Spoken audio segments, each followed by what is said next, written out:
हस्ताञ्च ज्ञानभक्तिप्रदायिनीम् Shubhra. On the 24th, 23rd April, we had our last discourse on the Gita. We were studying verse 44 of chapter 6, where a very beautiful statement is made by Sri Krishna, and I spent some time to expound the significance of that statement. Jijñāsarapi yogasya shabda brahmāti vartate. Even the inquirer under the nature of yoga will transcend the do's and don'ts of the world's religions. Shabda Brahma means the Veda. Veda which contains rituals, injunctions, prohibitions, etc. That is the ordinary level of religion. The ethnic dimension of religion. Christianity, Islam, Hinduism, Buddhism, all have it. A few do's and don'ts. But that is not true religion. Religion means a growth, a realization, manifestation of the divine within. And once you start on that road, then these little do's and don'ts have no value for you. That's the meaning of that statement. When you begin to experiment with religion, then you don't need these do's and don'ts. That's the idea. So last time, 2 Sundays ago, I discussed this important statement in the Gita. This is very strongly upheld only in the Hindu tradition, not in Christian, not in Islamic. There, the do's and don'ts are very, very powerful. You cannot easily transcend them. And if you transcend them, you may be punished also, even with death. But in the Sanatana Dharma tradition, when you transcend this and begin to live religion, then you are very much appreciated. Because that is the soul of religion. Because in Sanatana Dharma, experience, anubhava, is a test of religion, not belief. In all of the religions, belief is very, very central. But in India, it is peripheral. That's why we don't destroy unbelievers, burn them, torture them. We don't do. That is all due to this one single truth that is emphasized. Religion is realization and not belief. And when you start experimenting with religion, with a view to realizing its truth, you go beyond all these little do's and don'ts. As Ramakrishna used to say, Sandhya Vandana, we have in our tradition with mantras and all that. It is a very formal ritual, Sandhya Vandana. The theory is, you don't gain anything by Sandhya Vandana. But if you don't do it, you get into trouble. That is the idea. Agarane pratyavaya dosha. If you don't do, you get trouble. If you do, you don't get any benefit. That is the nature of this kind of ritual. And Ramakrishna says, Sandhya merges in Gayatri. Gayatri is much higher spiritually than this ritual of Sandhya. So when you find spiritually a little stimulus has come to you, you did not do the Sandhya at all. You can straight away start with Gayatri meditation. Gayatri merges in Om, that supreme divine word, which is a symbol of the absolute reality. In this way, there is such a thing as a progress in spiritual life. We did not remain, even at the age of 80, still at that elementary, what we call infant standard level. This concept is very strong in the Indian spiritual tradition. Wherever that emphasis is there, you have the science of religion. Religion taking you to the experience of some profound spiritual truth. And the Gita and the Upanishads are interested not in confining people to this little do's and don'ts, but to give them a taste of the reality hidden within them. You must realize this truth. Again and again, it is emphasized in Upanishad, Gita, and other great books of the Hindu tradition. In the Sufi tradition, there is this emphasis on going beyond the rituals and do's and don'ts of religion. So also in Christian mystical tradition.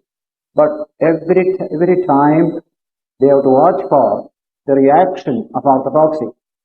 If you go a little more, then orthodoxy will come upon you. The church will come upon you. That's why they have to walk very carefully in the inner life. And the finest spirits have been killed by orthodoxy in all these religions. That is the speciality of the Indian tradition. We don't kill away people who take religion seriously. We are happy you have taken religion seriously. Religion is not a talk matter for you. You are living it, you are realizing it. It is this succession of spiritual experimenters and those who realize spirituality that has kept India strong and steady. That is the soul of religion. Other aspects of religion may sometimes be ignored, as we are doing today. How many do's and don'ts of the Hindu religion we are ignoring every day today. So many things which are prescribed we don't do. That doesn't make you lose the Hindu religion, because it consists in a struggle to realize the truth hidden in your own experience. Everybody can do it. So this is the importance of this statement in verse 44, when Krishna said, Purvabhyasena tena iva priyate avashopisaha. A yogi, before attaining the end of yoga, or he falls down from that yoga practice, when he dies in the next birth, he starts from where he left off. And he continues. He is impelled by those old samskaras. Spiritual samskaras are there. Without his knowing it, he is being impelled towards spiritual practice. And he becomes an experimenter with that new life. And in that stage, Jitnyasarapi yogasya Shabda Brahmadi Vartate Jitnyasu, a questioner. What am I doing? When Ramakrishna started as a pujari in the Kali temple of Dakshineshwar, he became a jitnyasu there. What am I doing? Worshipping a stone image. Is it true? Is it correct? Is there a divine in this stone or in this universe? This kind of questioning you find from the very beginning. That is the nature of the spiritual growth of man. Otherwise we take it for granted. Any priest doesn't question all this. Whatever he does, and if he gets his money, that is enough for him. But here, quite different. Ramakrishna started questioning. Are you true? Are you true, mother? Or is it all mere poetry, mere imaginations of people, mere myth and legend? All these questions came into his mind, and out of this questioning came the tremendous development of pure spirituality through various paths in the life of Sri Ramakrishna. And so the next sloka says, verse 45, Prayatnat yatamanastu yogi samshuddha gidvishaha anega janma samsiddha tato yati parangatim. It says, Prayatnat yatamanastu. When the yogi is struggling with tremendous effort, yogi samshuddha gidvishaha. In the course of that struggle, he is shedding his sin, impurity, and other things of the mind. Samshuddha kilpisha means evil. Whatever is evil in him, he is washing away in the course of this struggle. Then Thus he goes on building up his spiritual awareness, step by step, in a series of births. Some you do in one birth, continue in the next birth, is a long journey, can't be finished in just in a short time. So, aneka janma samsiddha, he becomes perfected in many births. Tato yanti param gatim, in the last birth, and is perfectly ripe, he achieves spiritual realization. It can be done in one birth, provided there is spiritual assets available. Otherwise, we have to build up these assets. And assets building means living a good life, ethics, morality, and trying to love God and to advance towards Him, not merely a stagnant piety, but a dynamic spiritual life is needed. In that way, you start advancing. Even then, by the time you come to the end of your life, you may not have achieved much. Then, when you die with the thought of the divine, in the next life you continue. The march continues.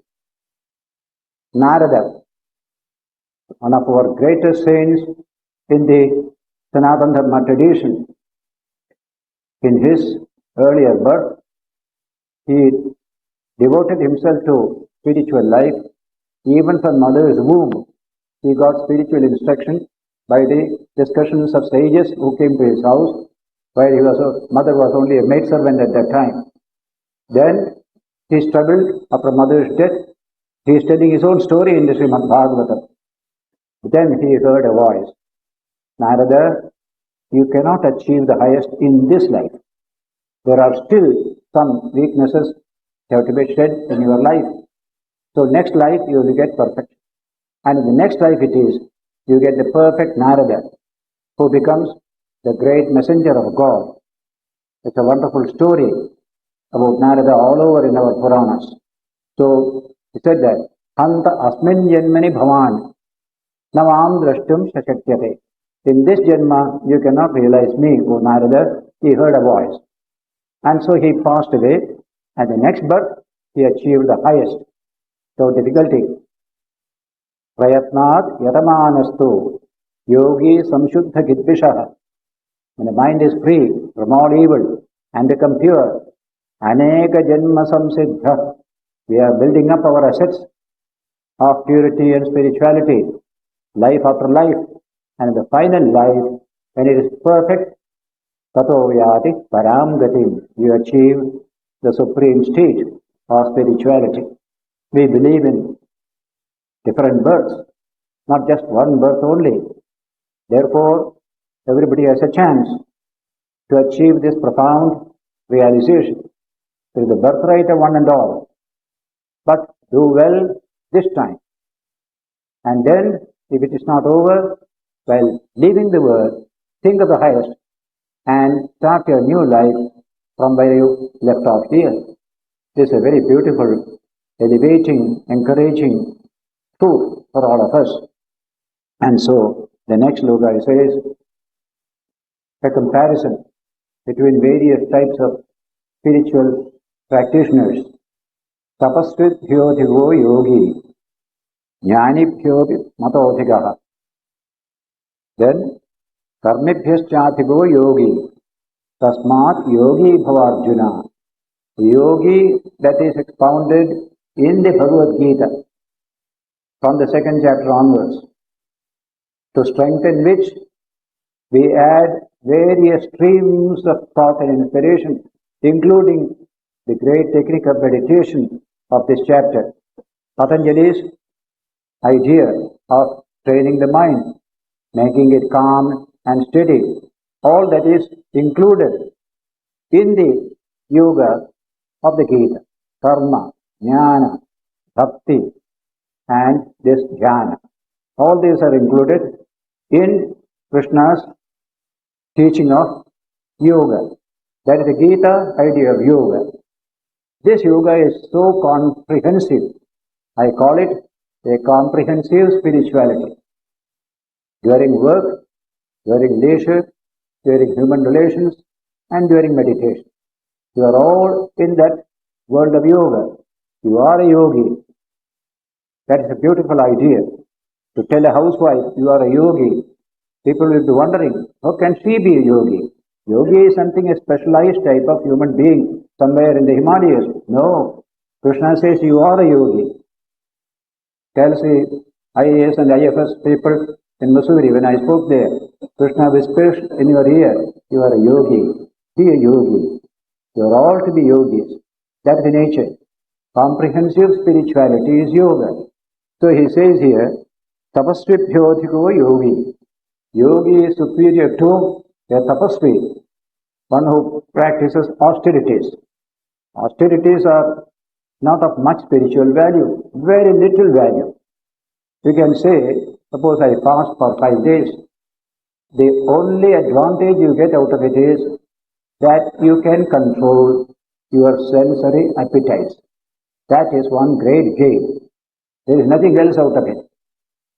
That is why a tapasvi is doing something good. But this yogi is superior to that tapasvi. Tapasvibhyodhiko yogi.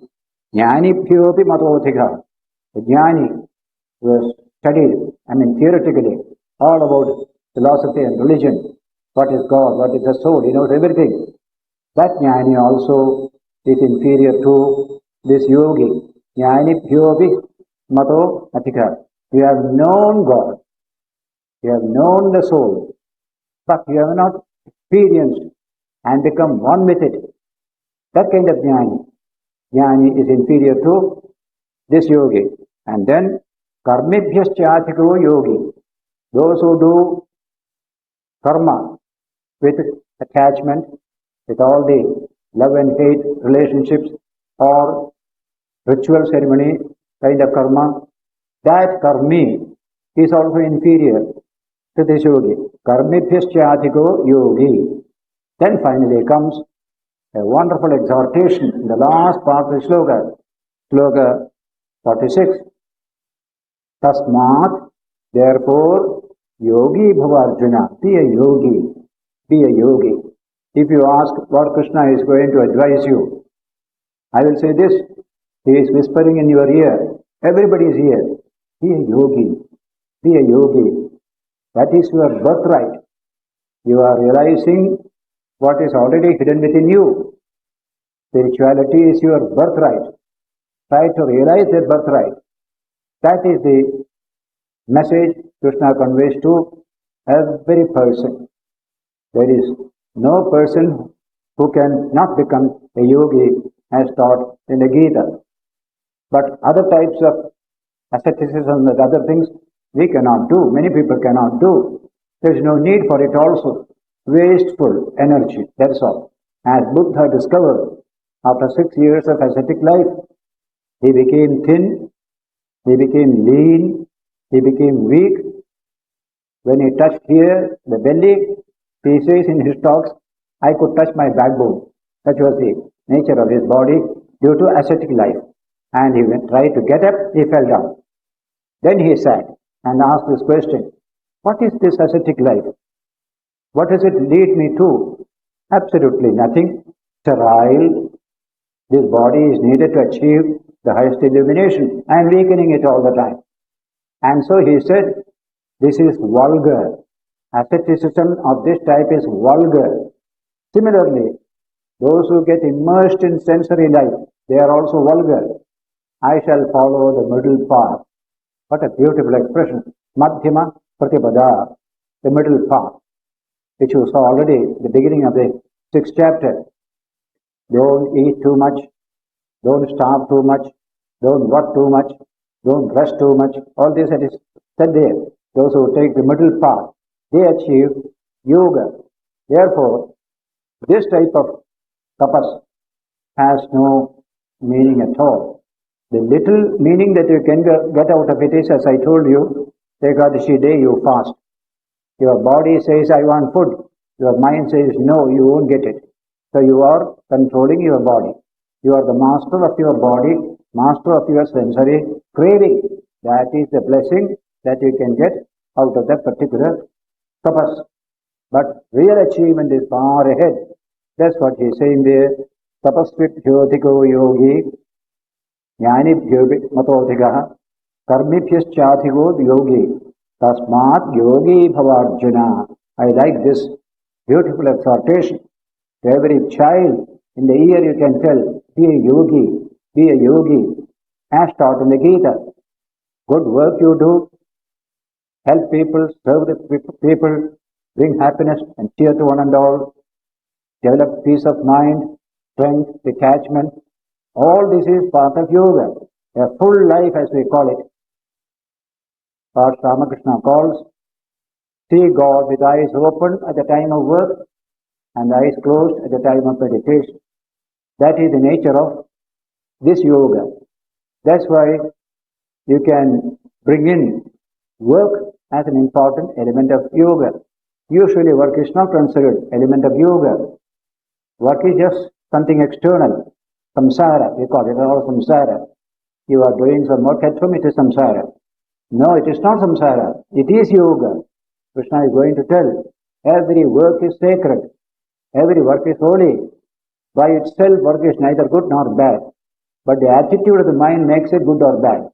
In this way, work has been given a very high status in the Gita. And the yoga of the Gita is based upon man at work. Man who has to discharge his responsibilities. In the midst of which, he can become spiritual. He can realize the truth. That is the exhortation here to everyone. Politicians, administrators, school teachers, professors, and professionals, housewives, laborers, everyone. Tasmat yogi bhavarjuna. If only we understand the Gita correctly, this will be the constant whisper that Krishna will be putting into the ears of people every minute. Be a yogi, be a yogi, be a yogi. You can become, you have the capacity. Slowly, steadily, there is no quick, what you call, march in this matter. You can take your own pace. But it's a long road. Take one step, that much you have gained. Be thankful that you have gained that one step. Then second step, in this way, according to your own strength. So this is a very practical philosophy. And when you adopt it, there is no need for any regrets. I have not gone fast enough. Then you will go according to your strength. Somebody goes faster. I say, Godspeed, go ahead, I shall come behind you. That attitude must be there. No jealousy, no pulling somebody down. You go faster, I will come behind you. I have got my own pace. What a beautiful idea. High character comes out of this attitude. That's what we need very badly. In one of the speeches of Swami Vivekananda in London, subject was practical Vedanta. His high character, generous attitude, all these are being discussed. In that context, Swamiji gave an illustration. In the English newspapers of that day, a picture had come. The British Navy and the American Navy were having a joint maneuver in South Pacific. Suddenly, a storm came, and the British Navy ships were shaking and slowly sinking. So all the captain and all the other naval cadets, they stood on the deck, saluting the flag. In front was the American Navy going, unaffected by this storm. And then Swamiji says, this British Navy people standing saluting the flag appreciated that American Navy people have escaped this trouble and shouted to them, go ahead, cheer, cheer. We are happy that you have escaped this, we don't mind. And they went down. As they were going down the sea, this is the attitude they took. What high character is there behind it? To find out. You can see in our own way, if anybody escapes something bad and we are in the bad, we will curse that fellow. We don't have that high attitude. Well, it has come to me, you have got to go ahead. I thank you. Why? Our minds are not big, petty, small. There is no yoga at all. In that spirit there is yoga. The yoga attitude is there. A nation of heroes, not petty-minded people. Swamiji appreciated this very much. We need it very badly in our own country. This attitude, go ahead, go ahead. I'll come behind you, according to my own pace. So this teaching, Tasmat Yogi Bhavarjuna, be a yogi, Arjuna. Then he sounds a new note on the subject of yoga in the last verse, which will become the main theme in the next several chapters. That note is bhakti. We were dealing with karma.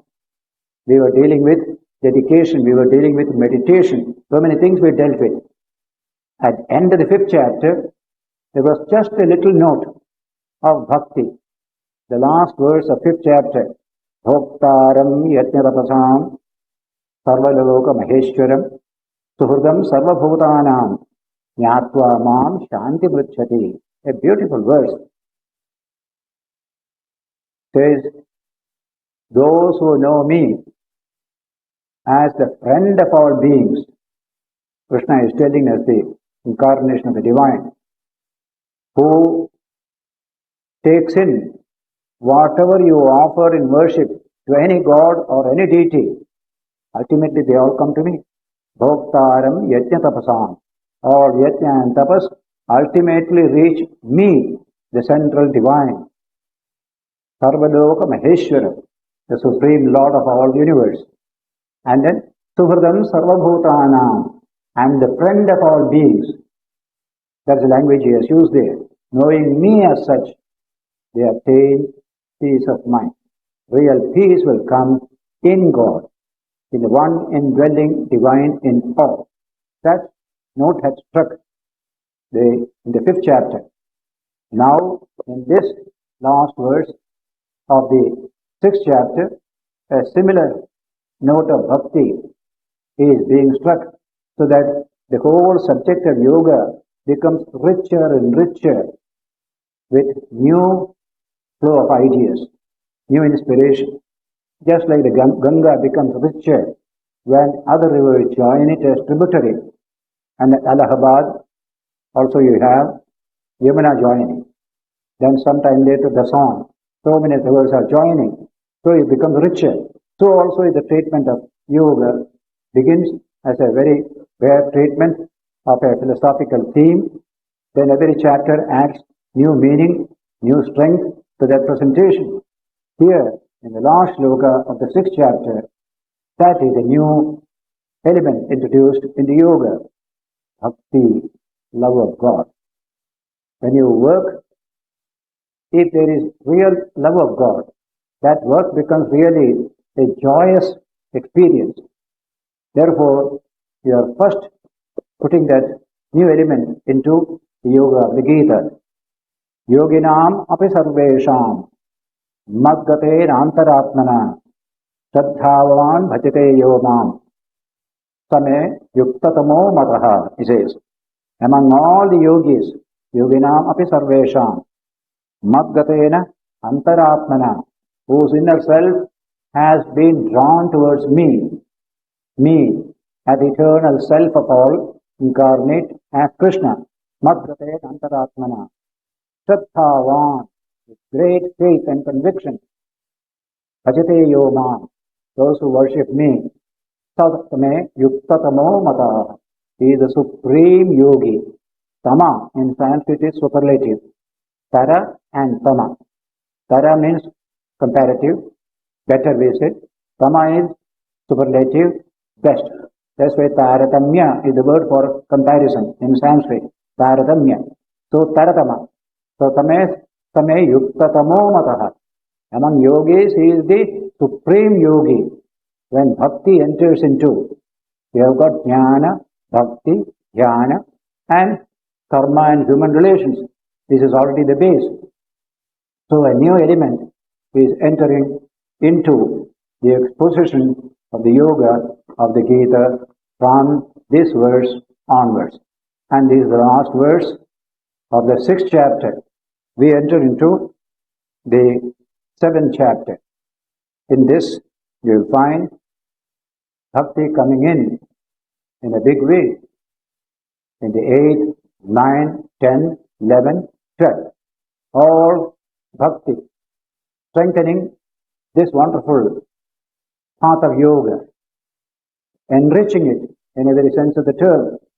We have many aspects of personality. Every aspect of personality is nourished by the comprehensive spirituality of the Gita. Otherwise, one-sidedness will be there. Some aspect is developed, the other is neglected. That should not be. Be all-sided. Develop all aspects of your personality. And emotion is an important aspect. Bhakti is based on emotion and handling that emotion in a right way. That is why this is a great contribution to Krishna's philosophy of yoga, which has been expounded from the 2nd chapter onwards.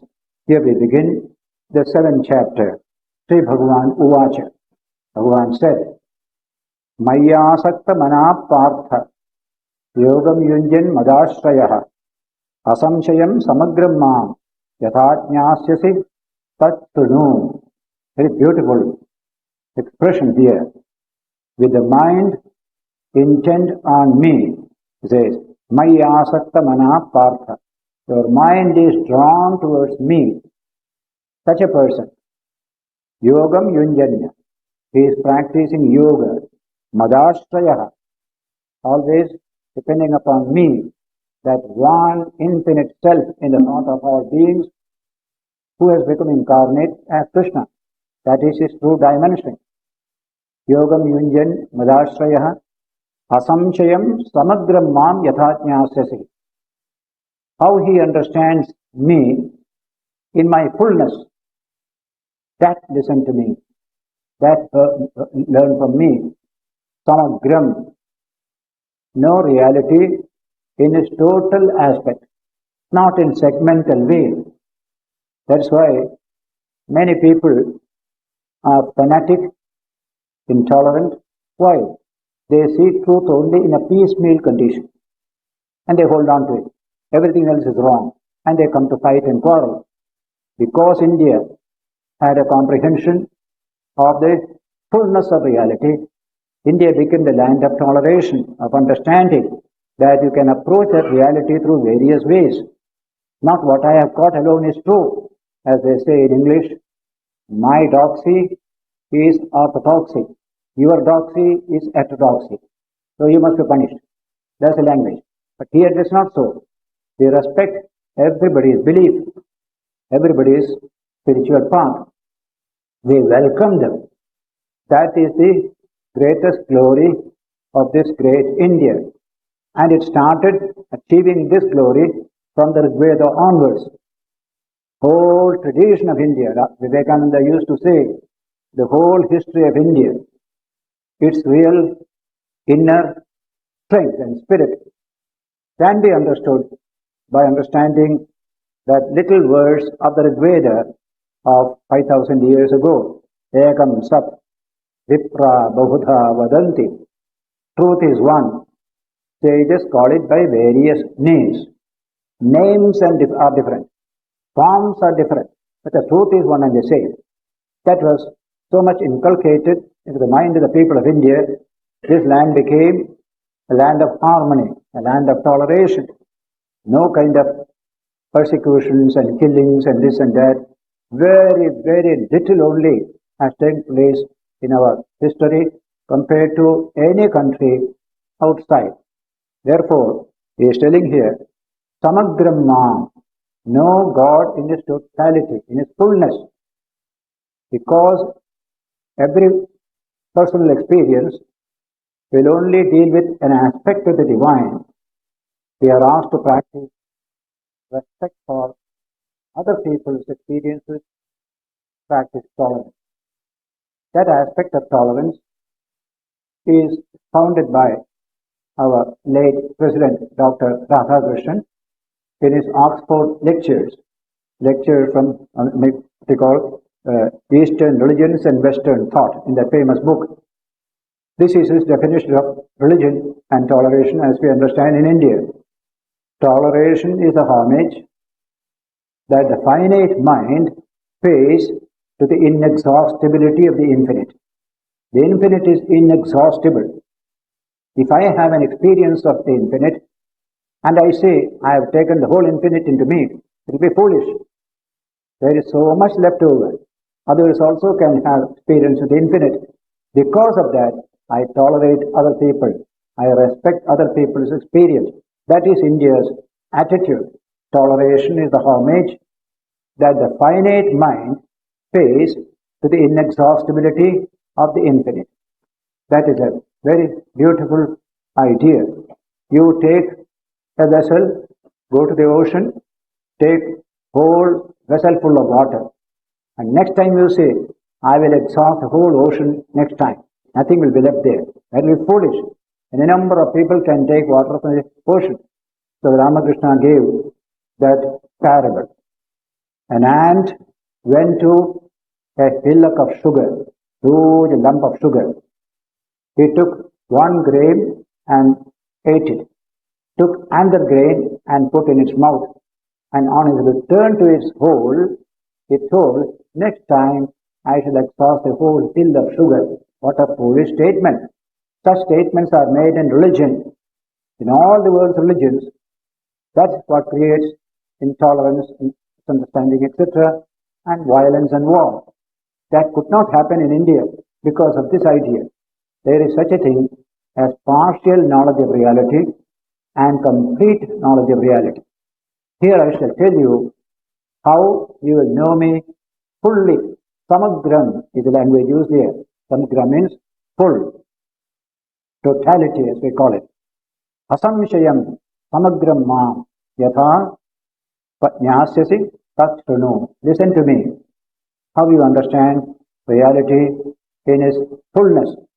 That is the first slogan.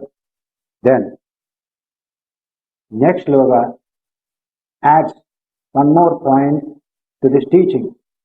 Jnanam teham savijnanamidam says, Vakshyami asheshataha. I shall tell you fully all about jnana and vijnana. Jnana is knowledge. Vijnana is experience. What a beautiful difference between the two. Jnanam and vijnana. Intimate experience of the divine is vijnana. Understanding the divine, knowledge of the divine is called jnana. So I shall expound to you jnanam teham savijnanamidam vakshyami asheshataha. All aspects of it I am going to tell you. Yat jnatva sneha bhoyonyat jnatavyam avashishyate. By knowing which nothing worth knowing will be left out. Nothing worth knowing will be left out. Everything will be included, all-inclusive knowledge. That is the wonderful effort of the human mind in India from the time of the Upanishads.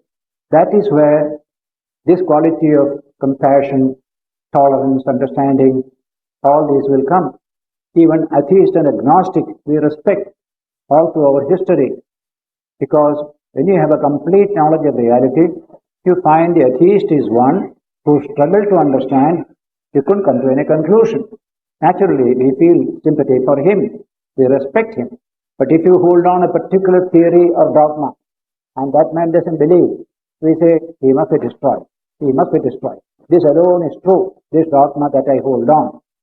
That never happened in India in a big way. Small ways here and there, due to ignorance of certain people, some little narrowness, intolerance had been experienced in our history. So, jnanam teham savijnanam, jnanam along with vijnanam. I am going to tell you, by knowing which, there will be nothing left to be known. Yat jnatva na iha, in this world, bhuyo anyat, anything else. Jnaya, yes.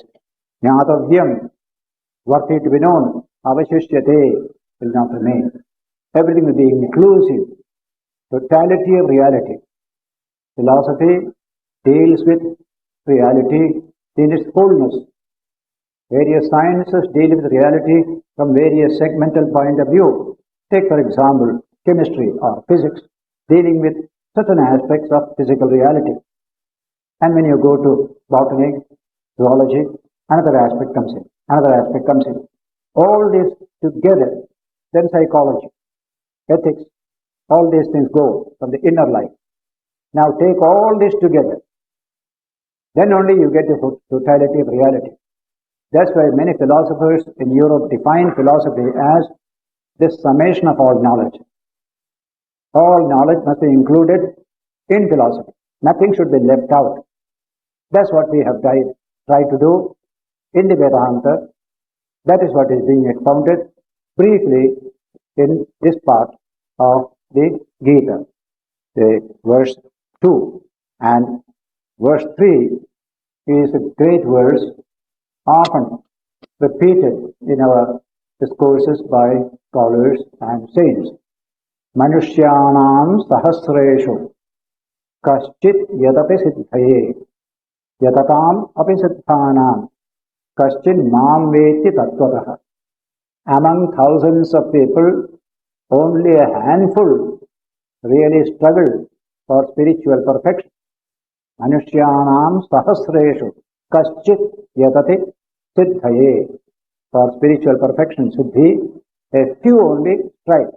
Others are not concerned with it. They are busy with eating, drinking, and various other pursuits. That's the first line. But yatatam api siddhanam, among those who are very many in the pursuit of the highest perfection, actually a few only really achieve the end of that perfection. Yatatam api siddhanam kaschin mam veti tattvataha. Just a few really understand me as I am truly what I am. Tattvataha. Understand God in the Bible language in spirit and in truth. That's the language. Exactly as it is mentioned here. God to be understood in spirit and in truth, not as a reflex of our own mind, an image of our own personality. That is not the full way of understanding. You can begin with it. But what is God in himself, in his fullness?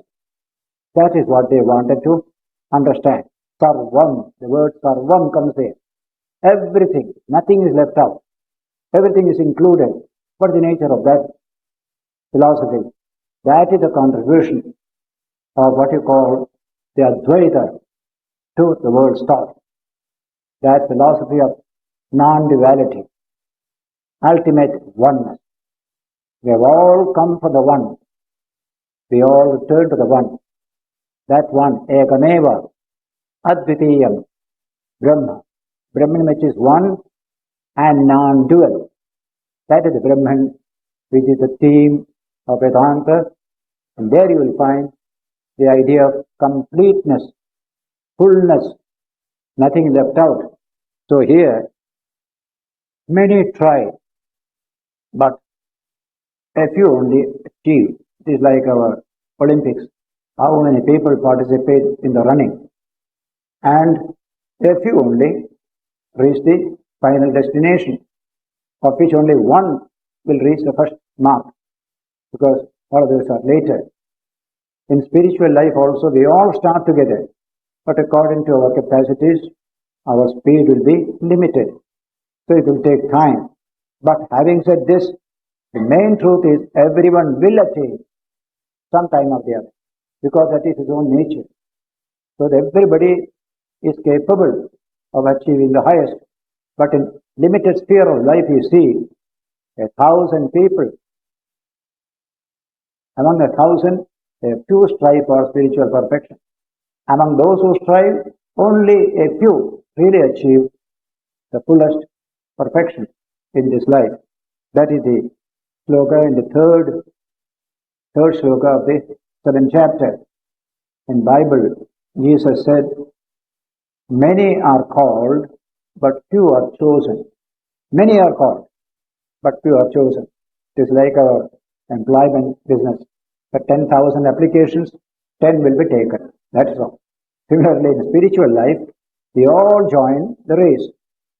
But because of differences in capacity, endowment, etc., many are left behind. Others go faster. In this condition, we say, go ahead. I respect you. I will come behind. I know I will also reach there, but it takes longer time for me. I don't mind it. That kind of making peace with oneself is absolutely essential. Unnecessarily troubling the mind, weakening it by self-deprecation, that's not allowed in Vedanta. Have faith, have faith. Everyone will attain it. That's the attitude. So, this is an important verse which is true to life. Every department of life you will find the truth of this statement. Manushyanam sahasreshu kaschit yatate siddhaye. Hundreds and, in our elections, 1,000 independents stood and all were defeated. Nobody could get. And many hundreds of candidates of parties, many of them lost, but a few won like that. So this is the nature of human life. Spiritual life also is similarly the same. Depends upon our capacity, our energy. All these things are not equal in every human being. Possibility of spirituality is common in all, but the capacity to express it is not common in all. That is differentiated between man and man. Now, Krishna says now, reality can be divided into two departments. One is reality revealed by the five senses. That is one aspect of reality. The other is what lies beyond the sensory level. That is another aspect of reality. If you want to achieve realization of total reality, you must take both these into view, not merely external physical world. So here Krishna is dividing reality therefore into two categories. He calls it Prakriti. Prakriti is the word for nature. In the West, the word nature means only physical nature. In India, nature means everything. Prakriti means everything. The whole reality is Prakriti. Therefore, we don't have something supernatural in Indian thought. In the West, because of this limited concept of nature, in religion they have supernatural. But in science they don't accept it. There is conflict between the two. We don't have that problem. Our concept of Prakriti is comprehensive. Whatever exists is Prakriti. Whether it is inside, outside, anywhere. So we don't have supernatural, but we may have superphysical, super rational, super conscious, but not supernatural. That's why our system will not conflict with physical science. They don't accept anything supernatural, physical science. So Krishna is beginning to classify two great departments by which you can approach reality. One is the sensory reality, revealed by the five senses, which is the subject of study for all the sciences. And then what lies above the sensory level. Both are Prakriti. So the first one he calls Apara Prakriti, ordinary Prakriti. Second one he calls Para Prakriti, superior Prakriti, higher Prakriti. That's all. Two departments of Prakriti, ordinary, extraordinary. Two departments of sciences according to Mundaka Upanishad. One is called Aparavidya, ordinary science. The other is called Paravidya, higher science. These are all well classified by our great sages. So, what constitutes this Apara Prakriti? That first part of Prakriti. Prakriti that is revealed to you by the five senses. The next sloka deals with it. Bhumirapo vanalo vayu kham mano buddhirevacha ahankara itiyam me bhinna prakriti rashtatha. Eightfold is my Prakriti, Krishna says. And that Prakriti is what you find manifested as earth, water, fire, air, space, the ego in man, all these are considered as Prakriti of one type. Bhumi, Apa means water, and Anala is what you call the fire, Bhumi, Anala, fire, then Vayu, air, and Ka means ether or space, and then mind, intellect, and the ego. All this is one category of Prakriti. That is the first sentence. Vinna Prakriti Rashtatha, eightfold, is my Prakriti. Says that this is my nature. That means in all these so-called physical things, I am present. Why? As consciousness. As pure consciousness, it is present in all these things. That is the first statement. Then the next statement is very interesting. Apareyam idastvanyam prakritim vidhime param jiva bhutam mahabaho edam dharyate jagat.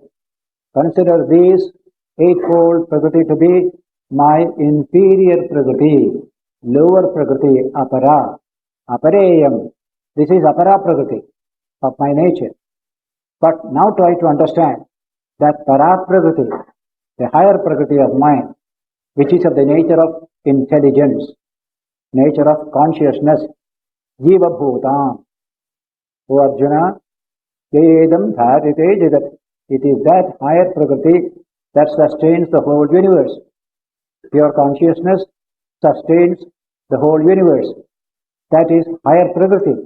And the technique and science of understanding that Prakriti is different from the technique and science of understanding this lower Prakriti. This is the science physical. That is the science superphysical or transcendental. Whatever is above the sensory system is called transcendental. That's all it means. Above the sensory level is called transcendental. Loka, Lokottara, as Buddha would say, this is called Loka. That's Lokottara. Loka plus Lokottara is totality of reality. Loka alone cannot be totality of reality. Lokottara alone cannot be totality of reality. Loka plus Lokottara, apara plus para, that is reality.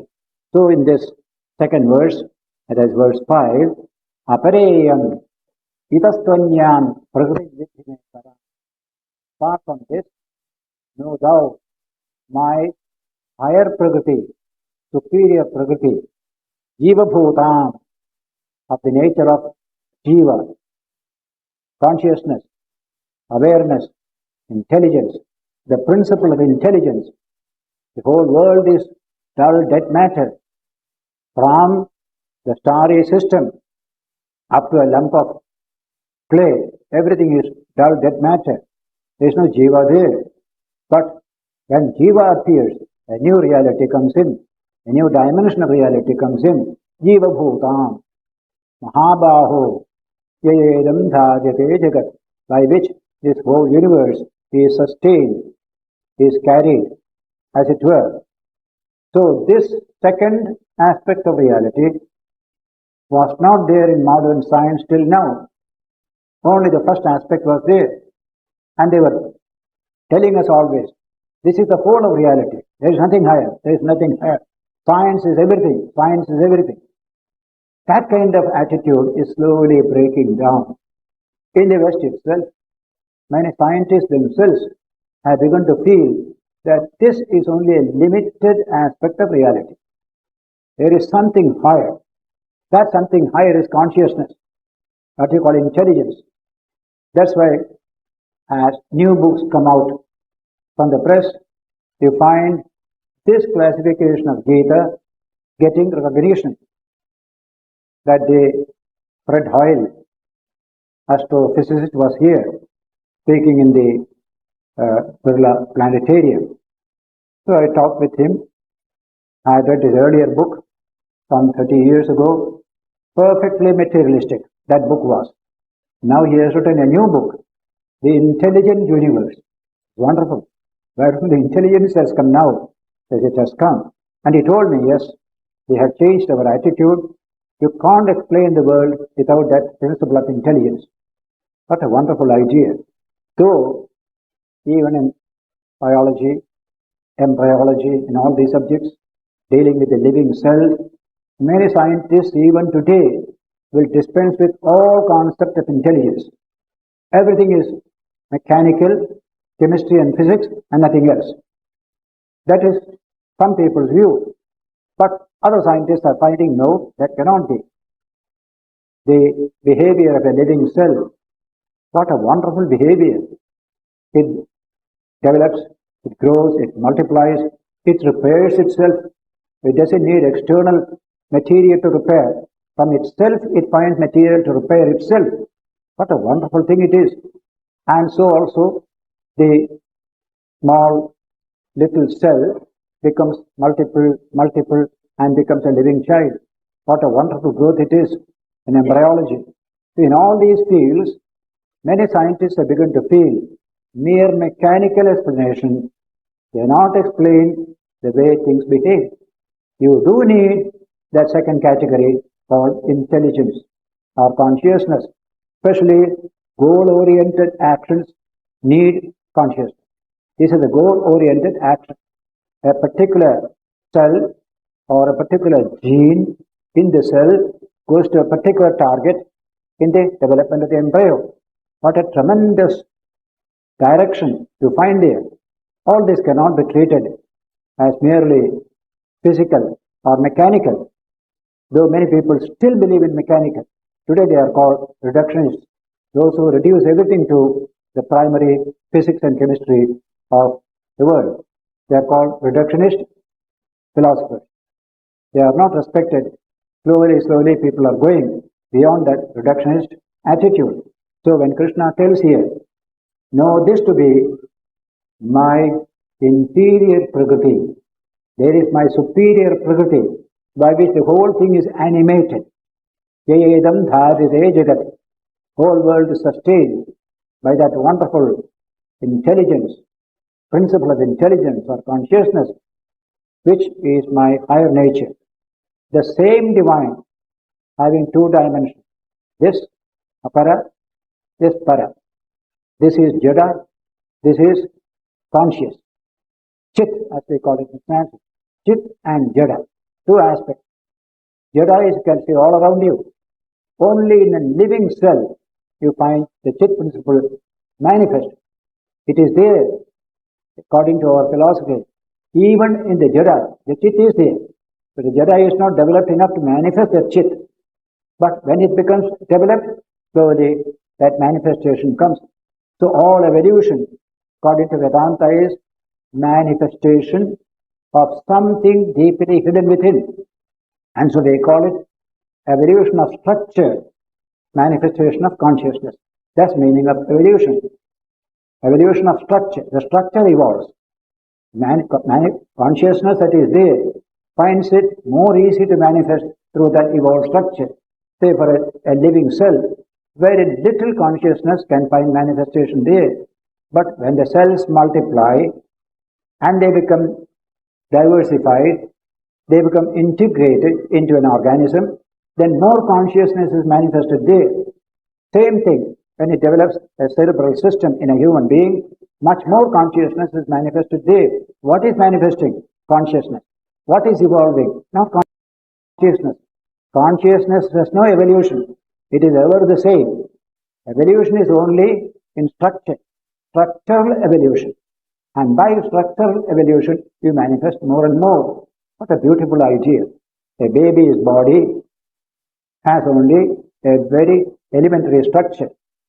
By the time he is 12 or 13, new values begin to manifest in the child. For example, sex awareness comes, 12, 13, body evolves, and by which it is able to manifest. Not that it was not there, it was there, but it is not developed enough to manifest that particular consciousness. Similarly, the Atman is present within us. Why is it we are not able to manifest? This structure is not evolved enough. You evolve the structure, the body-mind complex, then you will find the divine manifesting in you, in me, in all. This is how Vedanta explains evolution, which is a continuous process of manifestation. From ordinary piece of matter through the cell, to the highest Buddha and other great spiritual luminaries, there is this evolution, which when closely studied is evolution of structure, manifestation of the ever-present divine within, ever-present consciousness within. The Chit manifests through the Jada. That Jada undergoes changes to manifest more and more of the Chit. That's the language of Vedanta on this subject. Man himself is described in Vedanta as Chit Jada Granthi, a composite of Chit and Jada. Both are there in us. That the Jada element, that is the Chit element. How the Chit handles the Jada is our responsibility. Very often in many people, the Jada handles the Chit and controls it. That is very unfortunate. That means regression. Real progress is when the Chit becomes more and more prominent in your life and Jada becomes your servant. Matter is your servant, not you the servant of matter. In today's civilization, matter is the master, man is the servant because they don't know anything about the Chit aspect of reality. So the importance of this classification. Next Sunday when I handle the other verses, you will find a wonderful commentary of Shankaracharya on these three verses, 1, 2 and the next one. There you will find the scientific mind, how reality is presented in a comprehensive way. Nothing is left out. And so science becomes complete, full. That's the language of the Mundaka Upanishad. What is Brahma Vidya? What is the science of Brahman? Sarva Vidya Pratishtha. The basis of every science is Brahma Vidya. The totality of reality is called Brahman. The science of that is what consummates all the other sciences. That we shall deal with next Sunday when we meet here.